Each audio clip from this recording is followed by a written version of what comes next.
Happy Dasara అందరికీ. ఇవాళ Dasara special ఏంటి? మా దసరా స్పెషల్ అంటే ఇది నిన్న చేసిన వీడియో ఇవాళ అయితే పెడుతున్నా. అసలు కుదరనే లేదు. ఈ ఫ్రై చాలా బాగుంటుంది, చేపల ఫ్రై.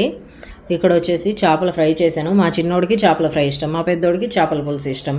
అందుకనేసి కొన్ని ముక్కలు తీసి కర్రీ చేసేసాను, అదే పులుసు.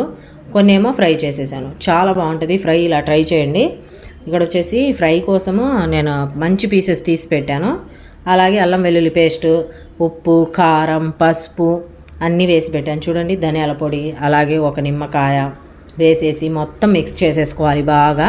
ఇది మిక్స్ చేసేసి మనం ఫస్ట్గా తీసి పెట్టుకున్న పీసెస్కి బాగా ఇది అంటేటట్టు కోటింగ్ లాగా వేయాలి. కోటింగ్ వేసేసి ఒక పావు గంట అరగంట టైం ఉంటే ఒక రోజు పెట్టినా ఏం పర్లేదు, బాగుంటాయి ముక్కలు. ఇవాళ ఇలా చేసి పెట్టుకొని రేపు కూడా ఫ్రై చేసేసుకోవచ్చు. మనకు టైం లేదు ఇవాళ, రేపు తిందాంలే అనుకుంటే. నేనైతే ఎమ్మటే చేశాను ఫ్రై. ఇక్కడ వచ్చేసి పీసెస్ చిన్న ముక్కడు పెట్టుకొని కొద్దిగా ఆయిల్ వేసుకొని, ఫిష్ ఆయిల్ కదా స్మెల్ వస్తుంది, మళ్ళీ వాడుకోవడానికి ఉండదు, అందుకనేసి కొద్దిగా ఆయిల్ వేసి అందులో ఫ్రై